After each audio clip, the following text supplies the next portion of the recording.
And to finish off the discussion of the presidency, we'll talk about recess appointments.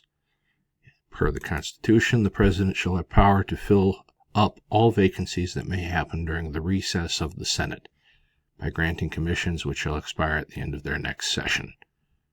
Pretty self-explanatory.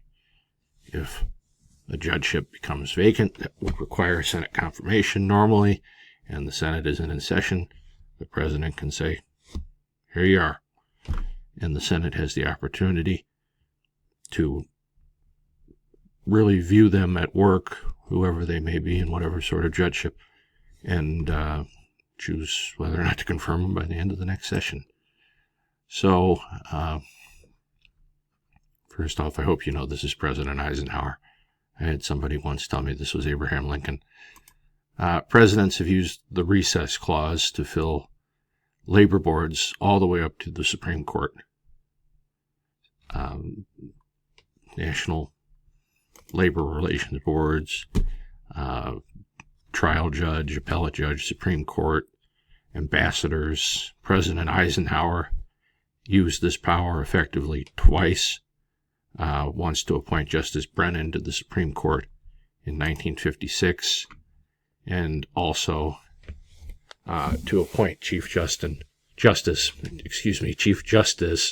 Warren a few years prior, one of our great Supreme Court justices. And the Senate saw them, the Senate watched them, they liked them, and they confirmed both as justices of the Supreme Court, so they got their Senate confirmation. Do I think something like this could happen today? Not in the political climate we live in, but once upon a time, people were judged and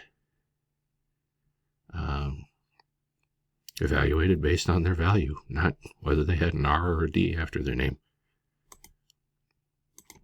So recess appointments can indeed backfire. In 2014, the Supreme Court overturned 3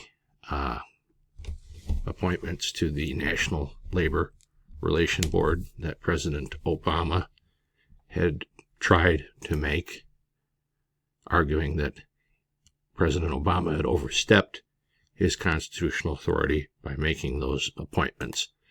It all has to do, really, it all hinges on whether or not the Senate is in session and what qualifies as the Senate being in session and what doesn't. So when the Supreme Court overruled the president, in this case, it gave the Senate really a very wide latitude, probably too much latitude, to decide when it is in recess and when it is not. So today, a recess has to last at least 10 days before a president, any president, can legally make an appointment.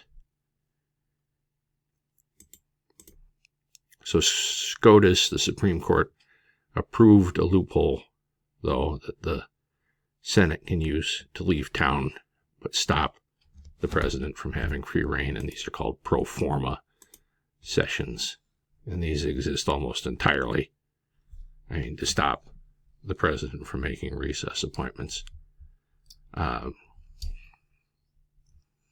majority of senators would have to agree to do this. So like right now, the Republicans have control of the Senate, so let's just say there was a Democratic president. The Republicans wish to adjourn, but they use their majority to say we're still going to be in session. All right, there's nothing the Democrats can do about it. I'm cutting to the chase here. I'm trying to give you a condensed explanation. So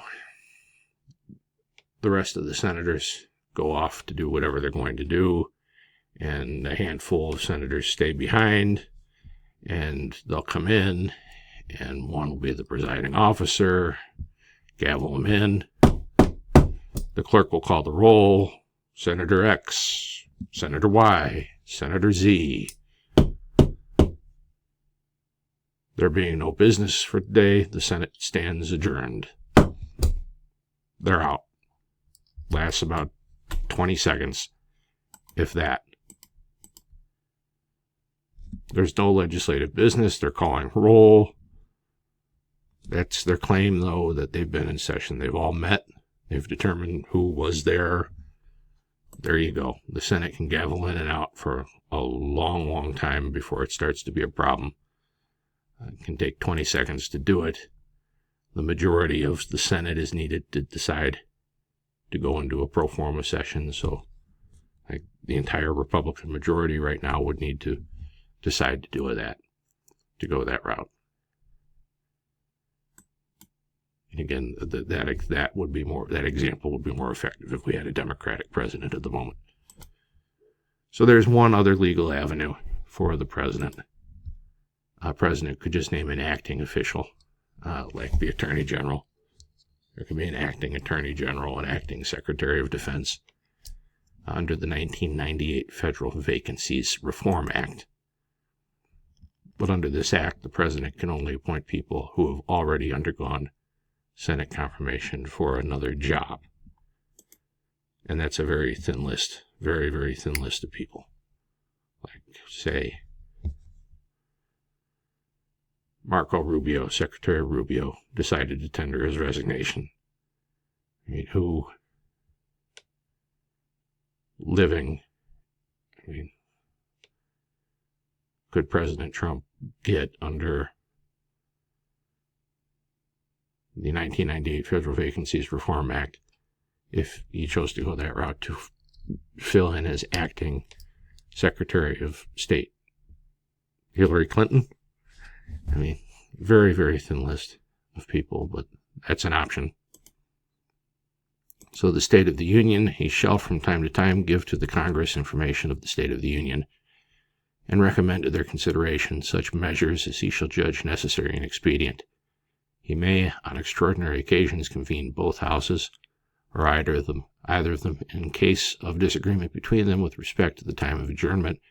He may adjourn them to such time as he shall think proper. He shall receive ambassadors and other public ministers. He shall take care that the laws be faithfully executed, and shall commission all the officers of the United States. So, does the State of the Union, there's the link to the 2024 State of the Union. The president gave a big speech in 2025. It wasn't technically a State of the Union to my mind and to many colleagues. It sort of qualified, but what President Biden did in 2024 was the official last State of the Union until Trump is invited later in the year to give an address to the joint session. Does there need to be the spectacle that accompanies the State of the Union? No.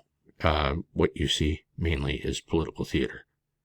The president could write Congress a letter saying, I think we need to do this, that, and the other thing differently, and here's how I'd fix this issue, and here's how I think the Senate could be helpful in speeding up confirming my nominees, and that would do the job. This president could subscribe Congress to a newspaper, and fulfill his obligation here. It doesn't have to be the spectacle. It's just political theater at this point. Article 2, Section 4. The President, Vice President, and all civil officers of the United States shall be removed from office on impeachment for and conviction of treason, bribery, or other high crimes and misdemeanors. So presidents have been impeached 4 times in our nation's history. 3 presidents, 4 impeachments. Andrew Johnson, acquitted by 1 vote.